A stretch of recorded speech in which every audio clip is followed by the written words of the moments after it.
Hello, everyone. Welcome to the Road to Recovery podcast. This podcast is a platform for education, discussion, and conversations on mental health. I'm your host, Amira Shah, and in this podcast, you'll get to know more about the therapeutic process, insight into life from the perspective of the psyche, and also join me in exploring current issues with other practitioners. I specialize in grief, but I'm always interested in learning about the human experience of the mind, heart, and spirit.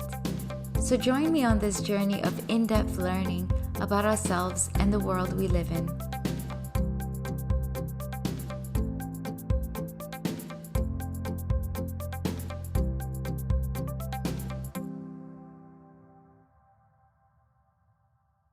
Hi everyone, welcome back to Science of the Soul. I have with me today Isabel, and Isabel is someone I worked with in Melaleuca in Darwin a couple of years ago, and she's currently in Adelaide. Am I right? Hi, Isabel. Hello, Amira. Thanks very much for having me today. Thank you for joining me, actually. Now, let me introduce you to our listeners. So Isabel is a community educator, and she works with the Spanish-speaking community.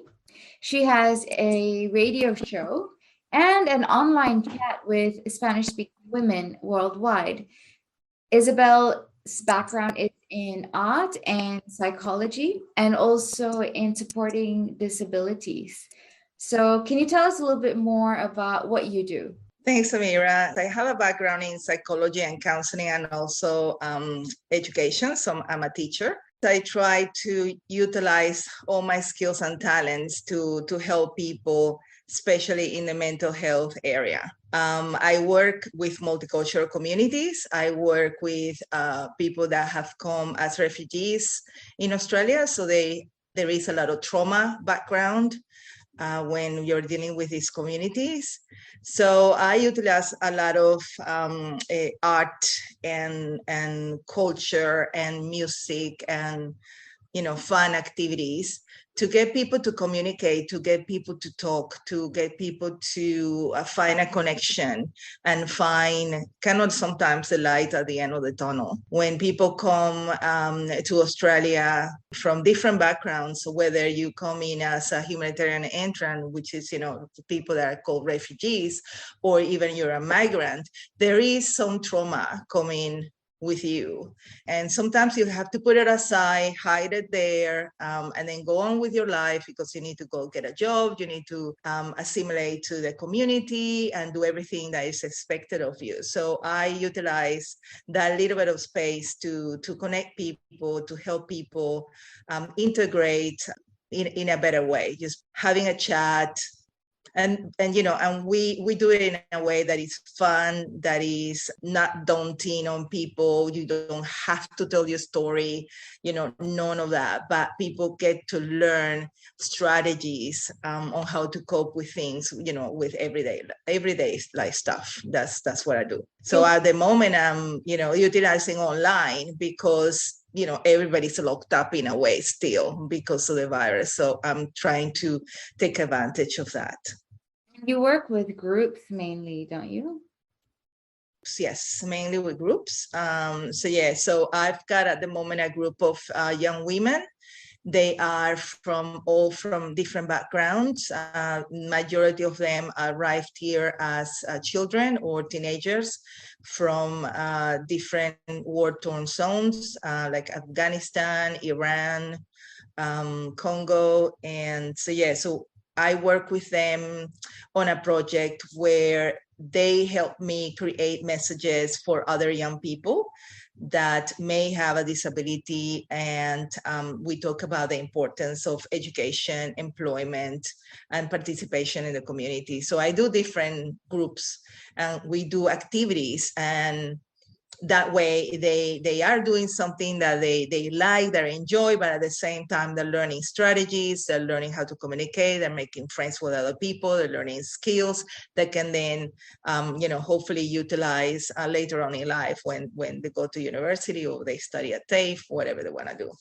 So it's like building interpersonal skills, but also intrapersonal skills as to how to manage and cope with life, I guess, adulting in a different country. That's right. So when sometimes I work, I work with partners in the community. So it means that, to give you an example, for these young people that I work with, they actually care for family members.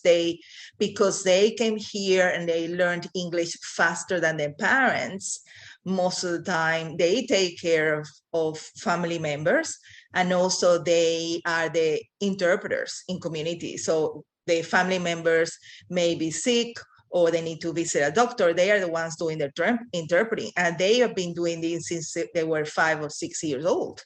So there's a lot of responsibility in these young people. So sometimes I work with organizations that support people that are young carers, for example, and I bring them in to work with a group. And one of the things that I always tell them, because not everybody really, I'm not saying that you have to be an expert, but you need to be prepared to work with a group of young people that come from a trauma-based background. So I always say to people, don't ask personal questions. Just join the activity, have fun, ask question like, what's your name? How old are you? Just leave it there.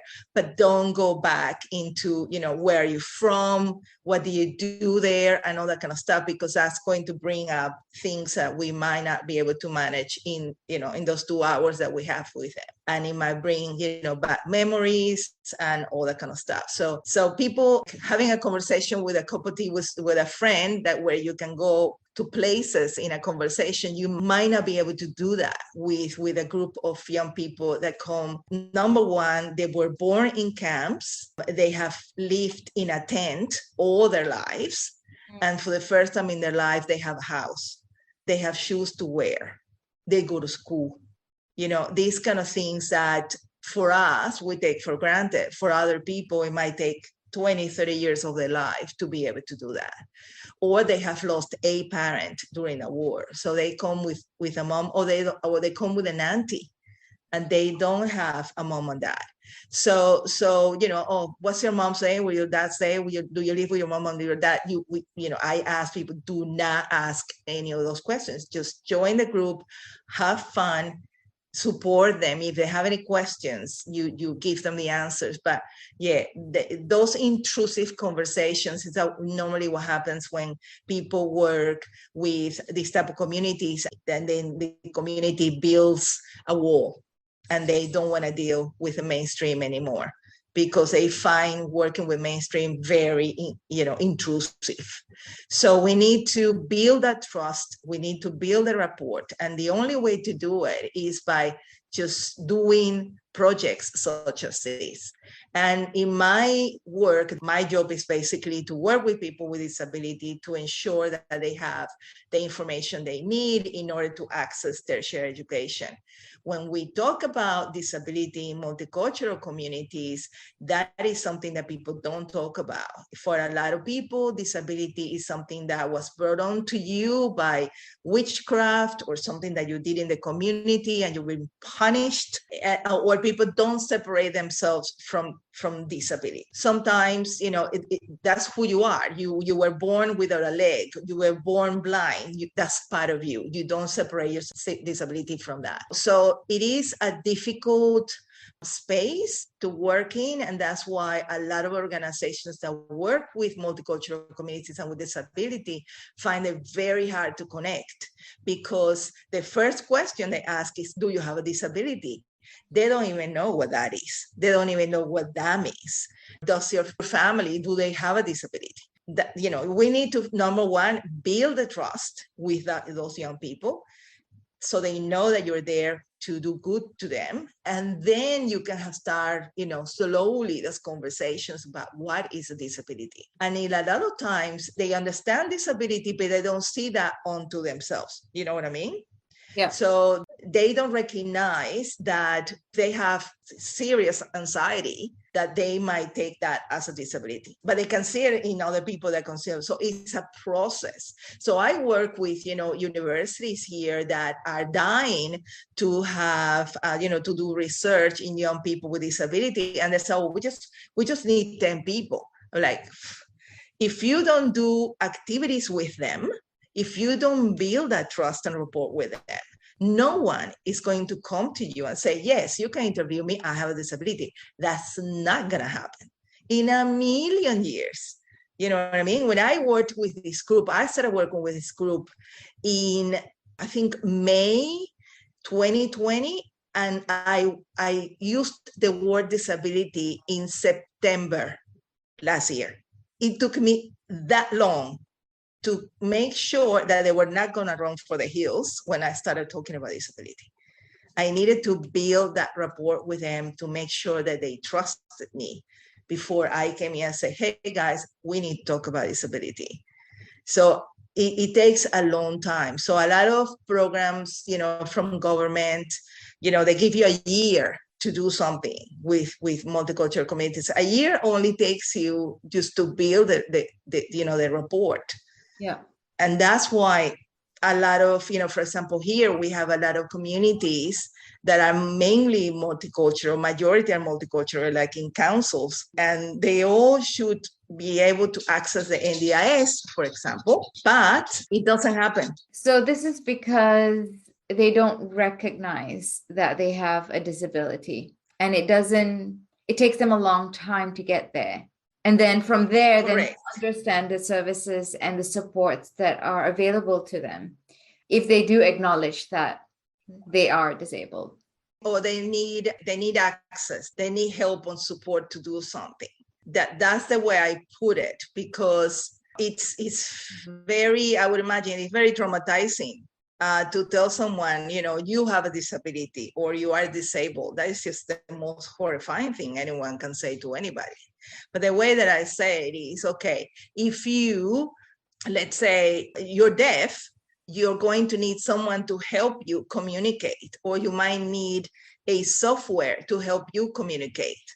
It's nothing bad about the fact that you're deaf, but in order for you to go to school or, do your job, you might use certain software or an online interpreter. So I always put it on the positive side.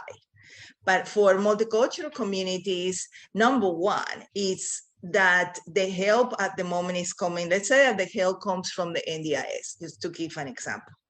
They see the NDIS as a government entity. Okay, in a way it is. The money is coming, for taxpayer money or whatever is coming from the government. So a lot of these communities don't trust governments. Why do I have to tell you all my information? Why do I have to tell you everything? So there are so many barriers for these communities that they end up without any help at all, because they are petrified of trusting someone. So that's why it takes a long time. So what I'm trying to do with my projects and the way that I do on my volunteer work is that I just go around it. Let's do something that you like. Let's try to do an activity that you enjoy, and then we can have those conversations instead of me going in there and saying, okay, blah, blah, blah, blah, blah. You know what I mean? So I try to come up with different activities that people go, oh my God, that's so much fun. Immediately builds that bridge of trust. And then on the other side, people go, hey, I need help with this and I need help with that. Yeah. That's the way that it might work. It's almost disguised assistance.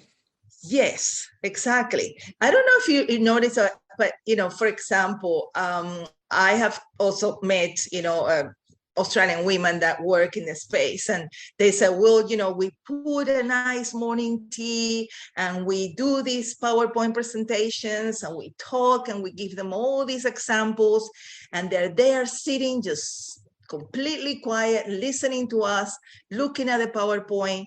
And then, we close, we ask questions, and nobody has any questions. When I go into the bathroom, 2 or 3 follow me to the bathroom, and that's when they ask me the question. And I go, yeah, because it took those 2 hours for those 2, people to trust you and to be able to ask you those questions. Yeah. You know what I mean? So that is, yeah, it's just people keep on doing the same thing, waiting for a different response. And yeah, we just need to change. So for me, I like doing things in a completely different ad hoc way. I know it works. It might take longer, but I get good results. Can I share a few things?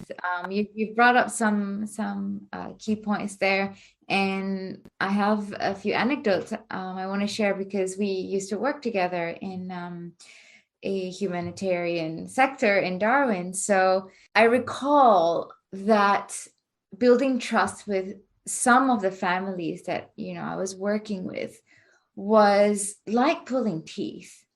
It was so hard. It was so hard. Like they trusted you that you're not out there to hurt them or harm them, but they didn't trust the system. They didn't trust authorities. It was not something they trusted. And I remember one of our colleagues, Anne, she called me out one day because I was wearing army print. Well, they were army pants. They're from Singapore. It was like the old uniform. An old boyfriend had given it to me, and I still had it because it fits. And I wore it to work. And Anne said, "You probably shouldn't wear this because this might actually trigger some of the clients." And it's so crazy how we don't think in that way. We really have to start, but when working with people who are different from us, anyone, like whether it's disability or from, the cult communities or whatever it is, we just have to remember that they see the world slightly differently because of their past and their backgrounds and the possible traumas, especially patients, or not patients, I guess people with a mental health history, a psychiatric history as well, where, they've been institutionalized.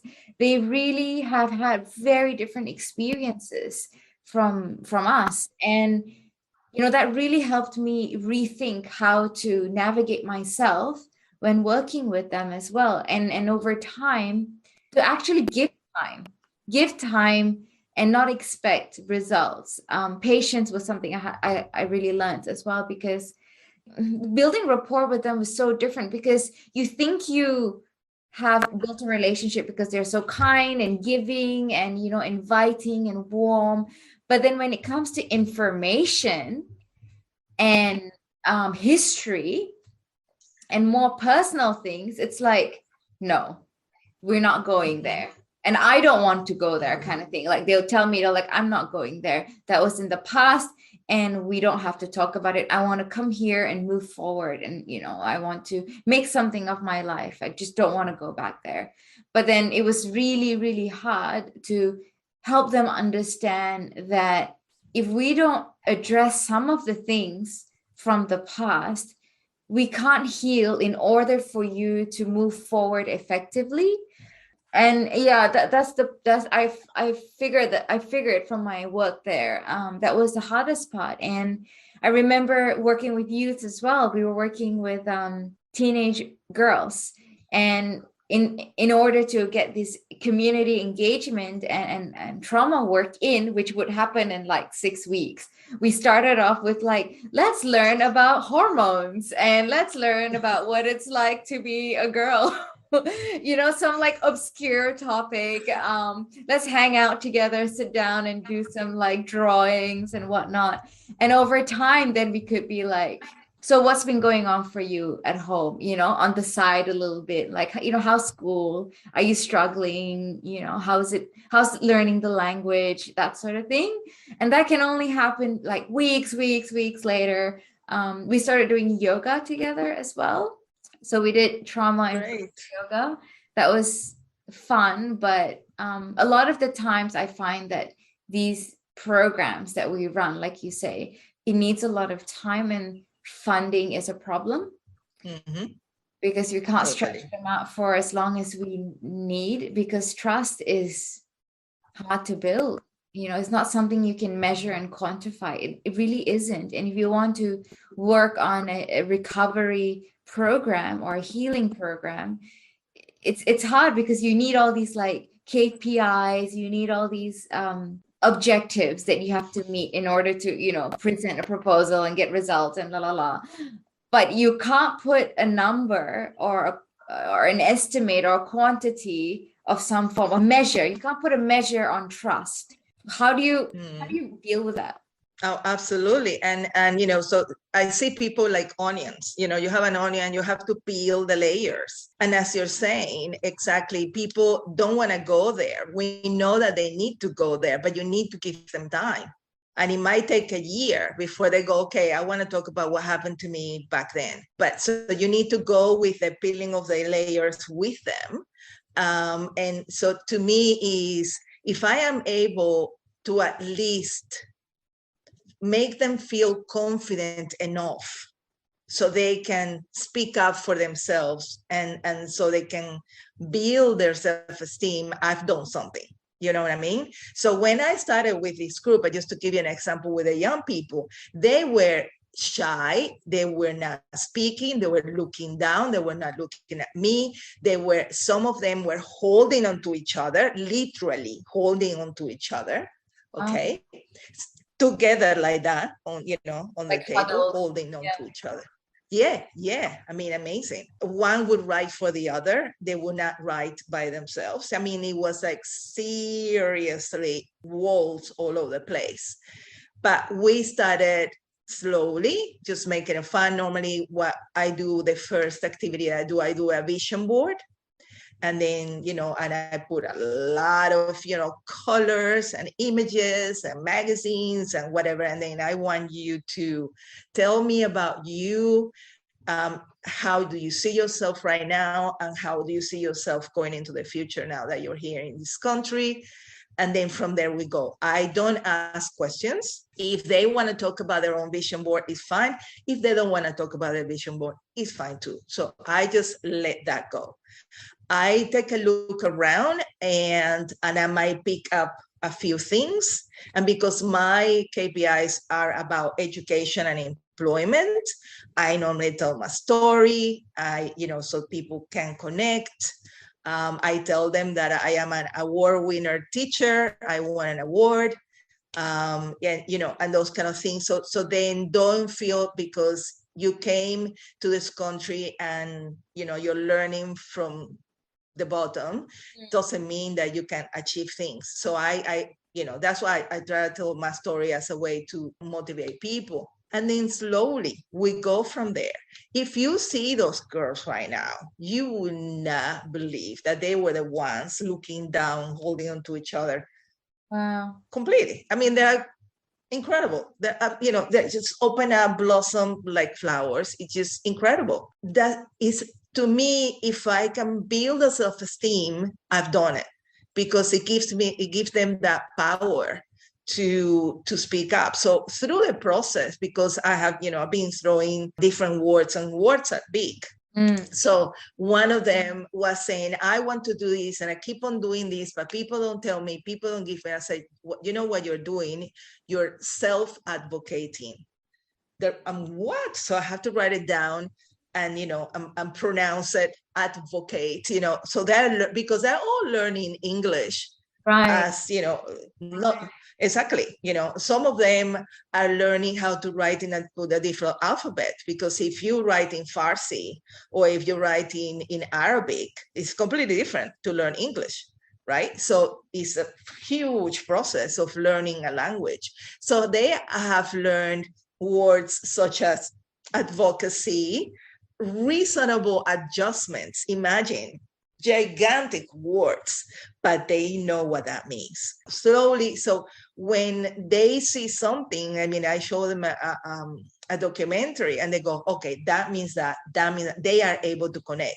But if I start a typical class, I'm going to teach you, oh my God, I personally will get bored to death. Yep. But if I am creating a poster. Today, we're going to create a poster about messages that we will tell people with disability about education. What would you say? And what kind of images will you use? They are in the space. They love it. They are creating, they're thinking, they're, arguing with one another. Why don't we use this? And, and they're helping each other. They're having so much fun that, they're like, they don't feel they're learning, but they are.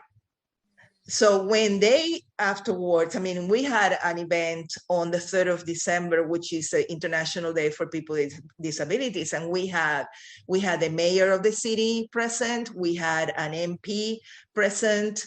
Very rare, you know how they are. They come in, they do the speech and they disappear. No, they stayed for the 2.5 hours of the event. And at the end, they asked the group questions. Those questions were totally unprompted. They were just questions. And all of them answered the questions, and they were taking turns. I'll answer that question. Oh, I'll answer that question. I mean, incredible. And as I said, these were kids that they were unable to look at in your eyes the first time I met them a year and a half ago. So they, now I want to do this, I want to do that. And I know, okay, how do I find, so anymore about this, they're learning about the systems. And so they know that they have to use the systems to their benefit. The systems are there. They don't work the normal way, the way that I know in my world. Because imagine if you are born, you know that very well, you're born in a camp. You spend 15 years living in a tent. You spend 15 years fighting for the bag of rice. And all of a sudden, there is a supermarket where you choose what kind of brand of rice you're going to eat. Like, hello, completely different. So they have to understand that it's a different system, but the system will have some benefit for them. But only building that capacity in them is how we do it. Later on, I don't know. I really, to tell you the truth, I don't know anything about them. They sometimes tell me some stories, sometimes they don't. So I know a little bit. Some of them have opened up more than others. So I know a little bit of the trauma that they went through. But they are, as you're saying, exactly that. They are, I want to do this, I want to be a doctor, or I want to be a dentist, and I want to be a this, and I want to be a that. They're just in that space of, let me get to my goal and don't bother me. And eventually they will trust somebody to say, I need to speak about what happened to me, or, those kind of things. But at the moment, I leave them alone. I don't even go there, because I know that they have the capacity to speak up, and they feel good with themselves. The sky's the limit. I always say the sky's the limit. Whatever you want to do, you can do. Just decide what you're going to do, and I'm happy to put you, in the right path. You'll get there. So when they're feeling more empowered, then they're feeling more confident to be vulnerable. Does that make sense? Yeah, well, it's quite interesting that you start building the person, from ground up in terms of self-esteem and skills and all that, and then they know what they're doing. They're a bit more confident. They're more competent.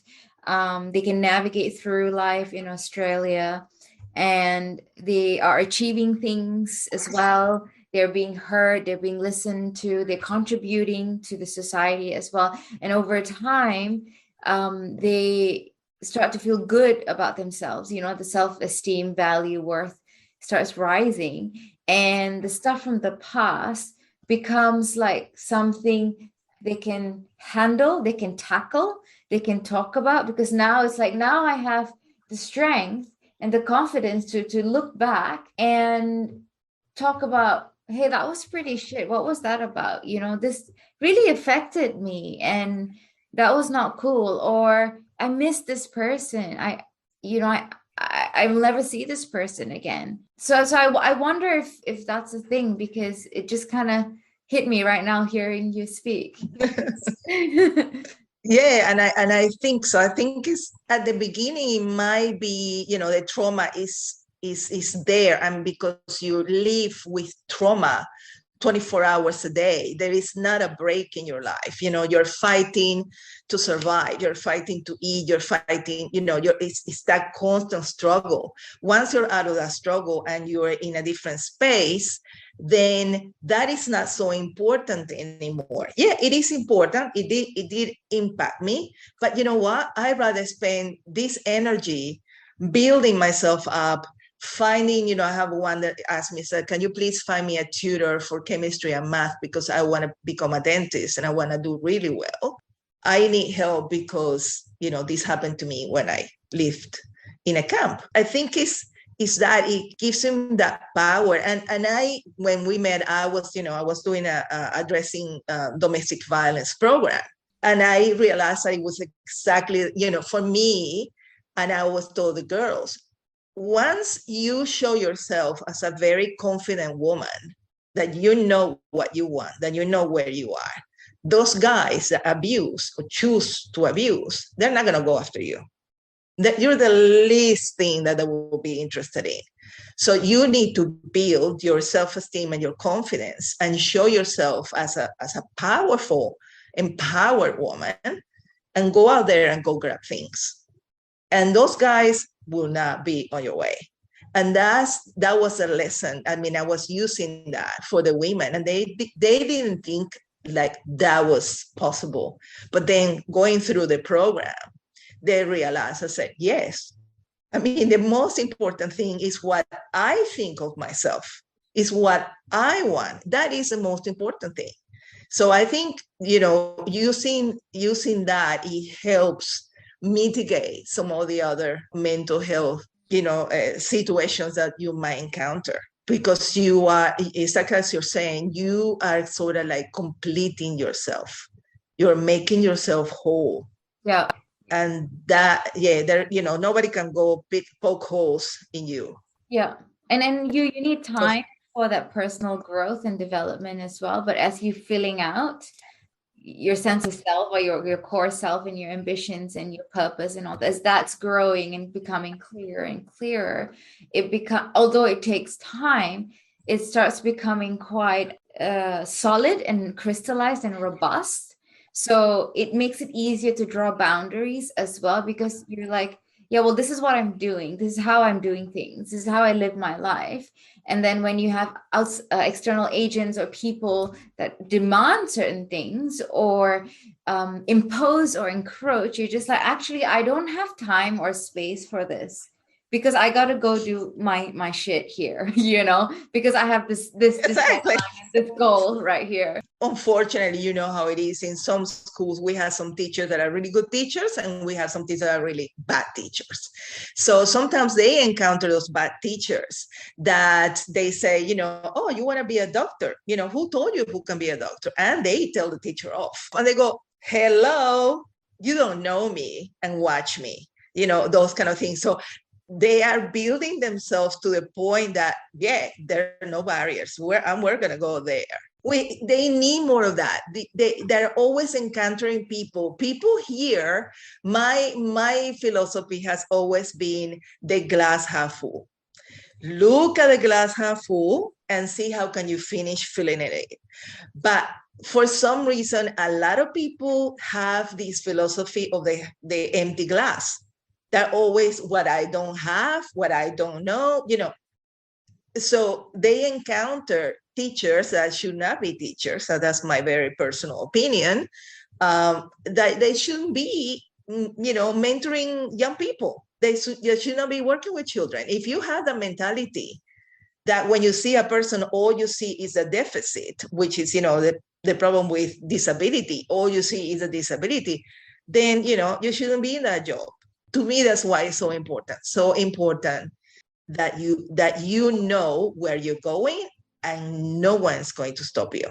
So you're strong enough to achieve your goals. And then with what you're educating them with eventually, which is the system, they know how to tap into supports in order to, I guess, propel them towards their hopes and dreams and ambitions. Hey guys, thank you so much for tuning in to Science of the Soul. This is a short interruption to let you know that if you or someone you know are in need of more support, you can find me at Road to Recovery on my Facebook page, my Instagram, or my website at aroadtorecovery.org. I hope you've enjoyed listening so far, and now let's get back to the podcast.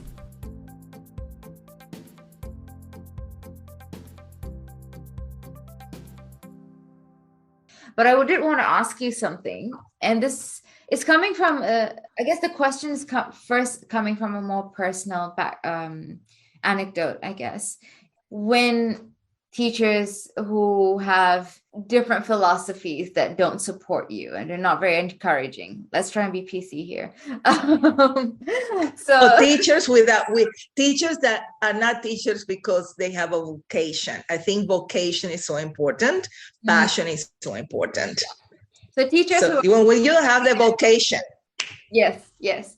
So when I was young, when I was in primary school, I remember being bullied or shut down by teachers. And I was in a gifted class, opted to be in the gifted class because I was smart enough, but not actually gifted. Okay. So, but I wanted to go into that class because my best friend and I wanted to be together.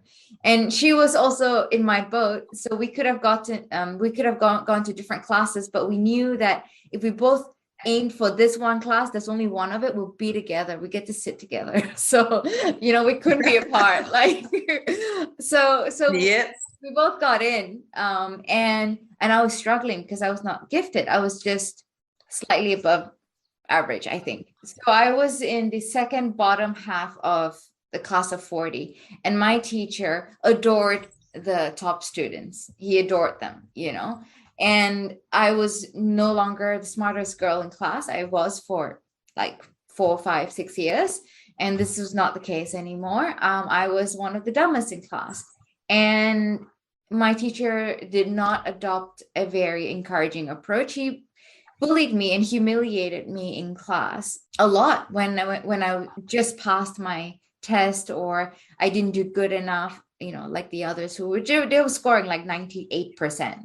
Okay, I was like 60, I was like, yes, I passed. And they're like, oh, I'm half a mark short of full marks. But it didn't bother me that much because they knew they were gifted. They were actually gifted. Their IQs were off the charts. But my teacher really made me feel like I belonged under his shoe. And I was humiliated in class, and he would smack me on the head and things like that. That actually fueled me to do better and better and better. So much so that at the end of the year or the end of the primary school, we got these certifications. And I obviously I was not the best because I just don't have those genes. But I surpassed a lot of his favorite students' grade point average. And I got into the school of my dreams that I wanted to get into. But a lot of that was me thinking, I need to prove him wrong. I really need to prove him wrong.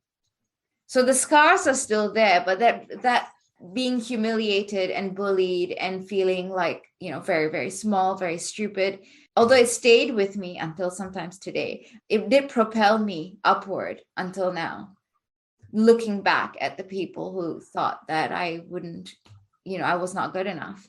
So I was just wondering what your experiences or what your thoughts are on so-called less than good teachers. Yeah, well, I mean, you're lucky that your self-esteem was good because you said, well, I'm going to prove him wrong. But No, a person with losses. It wasn't actually. You think? It was good. I cried a lot. My mom got me every tutor she could pay for I was miserable. Studied really hard. Like Isabel, you have no idea. I had no childhood. Okay. I didn't play. I didn't hang out with friends. I had tuition all the time. I was doing extra classes, I was dreaming math. I got to that point. Wow. I was 12. It was torturous. So I know. I know it could have gone the other way. I mean, you could have said, I'm going to drop out of school. I'm going to drop out of school. So, I mean, it's a good thing that you took it on the half glass full type of, situation. Oh, I'm here. I want to go there. I want to fill up my glass. I want to, be top of the class. But other people would have said, oh, you know what? I'm giving up. I'm not going to study anymore. So it's a good thing that you reacted that way. You probably had, like I can tell by what you're telling me with your mom, you probably had supportive parents. Yeah, that's you had a supportive environment. yeah. But if you don't have that, people go down the bottom. Right. You're right. So yeah, the problem with these so-called teachers is that they're just there to do a job, and for whatever reason they chose to study education. It's so important for me. That's why it's so important to build the capacity in children. So when children are in school and they encounter these situations, they have the capacity to fight it. You know what I mean? But because if they don't, they can be crushed by these people. And it's that is across the board, because that could happen to you if you have a good boss or bad boss. You could be fabulous at the job that you do, and you have a boss that for some reason, is not empowering. Then you start doubting yourself. So it's pretty much across the board. So that's what I really believe, that building capacity in people is the best thing that you can do before anything else. Before talking about any diagnosis, if you're going to do psychology, any of that. I think the main thing is to make people see the positive side. Always look at the positive, because that's what's going to make you have the energy to go on. Sometimes I talk to people, and it's so funny because, it's just like, let's say, oh, well, I want to try, you're very good at cooking. I know that because I've tasted your food, so it's really good. But some people say, but some people must say, oh, I want to, like in your case, you're really good at cooking, and somebody says to you, oh, Amira, I want to learn how to bake bread, and you know how hard that is. But you're not gonna, you're gonna say to the person, oh, it's just so hard, and it's gonna take you like 3 years to make sure that the dough rises. You know what I mean? Yeah. If you do that, you're gonna crush that person's dreams. Yeah. You know what I mean? Yeah. Let them try the bread. Let them go through the process. It might take them a couple of years to get a good batch of bread, but that's what they want to do. Let them do it. Let them do it and give it a try. And I think it's a cultural thing that's how we've been, around the world, is that unless you have the capacity, you do that. I think people should try everything. I think you give it a try. And if it doesn't work, it doesn't work, but at least you give it a try. I don't know where your skills and your talents lie. Like, for example, you might think that, you're a creative person, right? You've got pink hair. You use art. You use art to psychoeducate and connect people. So you might be a creative person, but you don't know if your creativity extends into the kitchen, extends onto the canvas, extends through, digital arts. Like, you just don't know. Creativity it's a feature that we have, and we don't know how far we can go with it if we don't try, for example. Exactly. And that's what I said, just give it a try. It doesn't work, but at least you give it a try. And there are people that all of a sudden, you probably met some, but they all of a sudden go, I'm going to go try that. And they're fantastic at it. And, you're like, wow, you're so good at it. And they don't even believe themselves, because they're like, oh my God, like, for example, people wanting to dance or to do sports or to do things like that. And then all of a sudden they do it and they're like, bloody hell, I'm really good at this, and I'm like, well, go for it. You didn't know, you tried it. But here, when, in education is so insulated. The school system here is insulated, and the same in majority of the world. Just to give you an example, Finland is the country with the lowest percentage of people that do not know how to read and write. Literally, they're 99% of they are totally literate. Okay, they don't go to school. finished schools don't have classes. They are all projects. So Really? kids go to school, yes, kids go to school and do projects. And maybe 2 hours in a week, they sit down in class and they write down about their project, or they write a report about their project, and that's how they learn how to read and write. So don't tell me that a country that has zero illiteracy, they don't have classes. And look at this, it's mind blowing. Oh my God. So Australia, that is, everything is based on classes. Well, I'm not up to date with this because, you know, I left the literacy world a few years ago, but when I was working in the literacy space, 53% of the population could not follow a cooking recipe, could not read a timetable for a train, and almost, I don't know, I can't remember exactly, but there was a high amount of people that could not read and write. One of the highest levels of low English writing and reading and mathematics skills in the world, Australia. Okay. Well, Australians. Yes. Yeah. And they go to class. They go to class every day. So that's what I'm saying. To me, is we need to change the way we teach our children. We need to change things, because, you know, we're not making this any easier for anybody. I use the example of Finland because I think they do amazing stuff. That's what you're doing. You're teaching through projects. Yeah. Teaching. I'm teaching English as a second language through projects. So all these young people are learning English, are learning how to, they're improving their grammar, they're improving their spelling, they are improving, you know, they're learning new vocabulary, all through projects. Wait, because I used to teach English as a second language as well. I did that for 6 years. And it's such a cool job. It's so fun. And I taught adults. I think that was really fun as well, because I always learned from them, always. And when you teach through an activity, you're building a lot of context around the vocabulary and the grammar and, you know, all the lexical stuff that comes into the lesson. And when you learn through context, you don't forget it because it's meaning-based learning. Correct. And it's Paulo Freire's methods. So it's a method of Paulo Freire. So you know who Paulo Freire is, I would imagine. No.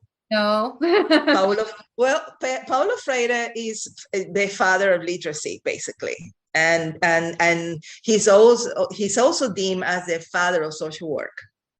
Interesting enough. So Paulo Freire was an educator in Brazil. And in Brazil, there were going to be elections, and people could not vote unless they were literate in Portuguese. So he went to the camps in Brazil and taught 350 cane workers. So they were chopping cane every day. Sorry. Yes. Yeah. And he in 40 days taught them how to read and write to the point that they could pass the test of whatever that was, and they could vote in the elections. So that is the Paulo Freire method. So the number one thing is find your context. You find your context. Number two, you use the vocabulary around your context. And then number three, then you incorporate new information around that. That was his method. So he used lunchtime. Every lunchtime, the cane workers will sit down and have their sandwich or whatever that they were going to have. And he started teaching them around that. Okay, so that's the name of this is how you spell, sugar. And what do you do with sugar? Well, with sugar, we do juice and we do this and we do that. So that's how he developed language in these people. And he did that. So that is his method. So if you don't use that context, nobody was going to know what in the world you're talking about. And that's what happens in classrooms here. People come in with something out of the world, and you're like, and imagine learning, math or physics or chemistry with something that you have never heard about.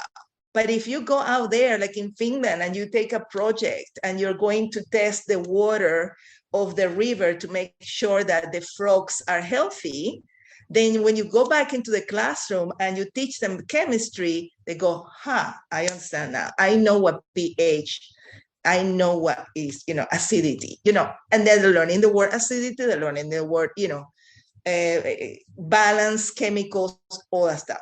That is the way we should all learn. But together, I don't know we're ever gonna be to do that. But yeah, at least I'm trying with my groups. It's going well. It's successful, so that's always promising. At least you can do it in small scales, and in small projects here. That's right. If it's not in the mainstream education, like, to be honest, a lot of people are dropping out of mainstream education anyways. They're preferring to homeschool their kids. What are your thoughts on that? Well, it depends. I mean, I think that, homeschooling is not sitting in your kitchen table and doing homework. Homeschooling is, you need to go out there and, into the outdoors, meeting people, doing things. To me, you have to have the opportunity to do something out there in the world. Just being behind the computer all day long, you're not going to be learning. You need a connection. You need to be out there. Participatory knowledge comes from participating and learning along the way. There's this other thing I wanted to ask you, and I'm not sure if I've asked you before in the past. Have you read The Island by Huxley? No. Okay, it's a book by Aldous Huxley. And if you're not reading anything right now, maybe it's nice. It would be nice to look into it, because it's not a thick book. It's quite thin. I'm vision impaired, so I have to find them in Kindle. Kindle, okay. I'm sure there is. If they're in Kindle, I read books in Kindle. Okay, yeah, no, I'm sure they have it, because it's a Huxley book. It's like a classic, and it's about how there's this island of Native people, and they've been living in a certain way for a really long time, and their education system is basically they would learn all about geometry in one go, not like bits and pieces as they get older. Learn all about biology in one go, and they'll do it in different groups, and then they swap and they teach each other. And then they have another system where boys, young men, or young boys, they're just too energetic. They're not going to be able to sit and learn and do experiments, so they put them into the forest. So they do work. So they learn about timber, they learn how to build, they learn all these vocational skills because they have the energy. And then later, when the hormones have kind of like sorted themselves out, they go back into learning things where they need more concentration, cognitive concentration. And then every child learns psychological first aid, and they learn about they learn about like present. They learn how to listen and how to sit with people. It's so utopian in its in its storyline. It's just beautiful. It blew my mind. I love that story. I think you might enjoy it as well. Okay, well, I will look it up in Kindle. Okay, I'll send you. I can download it. I'll send it to you. Great, thank you.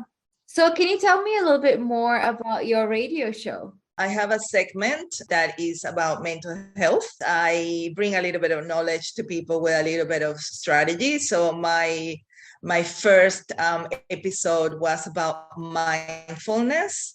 And so I told them the story about Thich Nhat Hanh. By coincidence, one of the people that were interviewed for the show actually spoke about mindfulness. And that same week, the monk Thich Nhat Hanh actually passed away. And I thought, great opportunity to talk about mindfulness. And so he is considered the father. He's a Vietnamese monk, and he is considered the father of mindfulness. So he started getting people to walk behind him, all in line in silence, not talking to them and concentrating on the present. So, he's what he said was, you need to concentrate on what you're doing right now. You cannot be doing something and thinking about the past or thinking about about the future. You can only think about the present. So he concentrated that that mindfulness is it will make you it will help you concentrate more. It will help you do your task better. And I know that in Google, the company, they actually get the employees to go out and walk around the building every day and just do that. They don't have phones. They are not talking to each other. They just need to walk around the building and just be in the moment, being in the present. So I spoke about that, and and I just gave an example of making a cup of tea. The art of a cup of tea. Boiling the water. Putting the tea in the cup, putting the water in the cup. Concentrating on all of that. And just for 5 minutes, that's an exercise that it's good for your mind, and it's also good for your soul. So yeah, so I'm actually recording this weekend my next episode. So I'm going to talk about positive psychology, about Martin Seligman and the art of positive psychology, because out of that, many other things will come. So that's what I'll do. And then I'll possibly do my online session, and I'm just going to get people to tell stories. So I'm looking for, nice images, interesting images that I can show the group, and then the group will choose an image, and then they can tell me a story based on that image. So so that's more or less what I do. So the show airs the last Friday of every month. And at the moment, I'm meeting online with this group twice a month. So I try to connect it a little bit of what I said in the show with what I do, but I also, pick up from what happens in the group as well. The idea is to spend an hour doing something very creative, doing something in the moment, so very mindfulness, so something that you do in the moment, and also connecting with other people that are positive, that are motivating, and that sort of believe in you even though they don't know you, but they feel that same connection. And that is the idea of that online connection. It's in English. It's in Spanish, and then I'm going to be doing the one in English. So I'm creating the demo, so we have, hopefully, fingers crossed, one of the radio stations here wants to do the same thing in English. Super exciting. Actually, would you mind telling our listeners how to find your radio show? Well, I will have to send you, because I don't remember exactly on the top of my head, I think it's EBFM 103.5, but I'm not exactly sure. Okay. But I'll be happy to send it to you, so then I'll send you the link, so then people can find it. Yeah, and I'll attach the link under the description of this podcast episode. And the online chat group that you run twice a month, is that yes, twice a month open group? At the moment, it's only Spanish speaking, but we hopefully, when the English version of the radio show goes out, we will have an English version group. So I will also give you the email where people can connect with me through the email and be part of the group. Excellent. Currently, your main projects are with the Spanish-speaking community in Adelaide and worldwide. On the radio, that's right. Online on radio is only for Spanish-speaking. Face-to-face, multicultural communities. I see. So I work in English with different communities from different parts of the world. I have one question for you before we wrap up. What is the one thing you value the most when working with diversity? I think is being able to learn about other cultures without you having to travel. I think it's just so important. You learn about how white people dress in a certain way. I love food. So, all the cooking that comes from other countries, that's what I value the most. And I think, and as you know, in Melaleuca, we were eating all the time. So that was a lot of fun. I miss that a lot. Oh, me too. So yeah, for me is the food. The food is the most important thing. There's this person that I follow on Instagram, and the account is called Grief Hungry. And initially when I first saw it, I was like, that's strange. It's a strange concept. And this person, I think it's a she, I could be wrong. She recreates recipes from her parents who have passed on, or the loved ones who have passed on. So she keeps the recipes and she recreates them, and she shares it through Instagram, and she talks about it. And there's usually quite a spiel that she writes about, and how what comes up for her, and what it means, and the memories, and how she connects and relates to it, and also the language. And I didn't know her background, but until couple of days ago, she posted a traditional Malay dish, and I was like, oh, I wouldn't have known. It's so crazy. You don't know who it is on the other side of the phone on Instagram. And this dish was called mirabos, and I love mirabos. So and this is still kind of like a stranger to me, right? It's just an account I follow. And I messaged her and I said, I haven't had this dish in years, also because I've been stuck in Australia. And I don't have a recipe from my mom for this dish. And my mom is gone. So I thought that I might actually recreate her recipe, her mother's recipe, and dedicate it to her. And it's also part of my culture, this dish, because, I don't have the recipe because my mom never taught me hers, but it's something I grew up eating.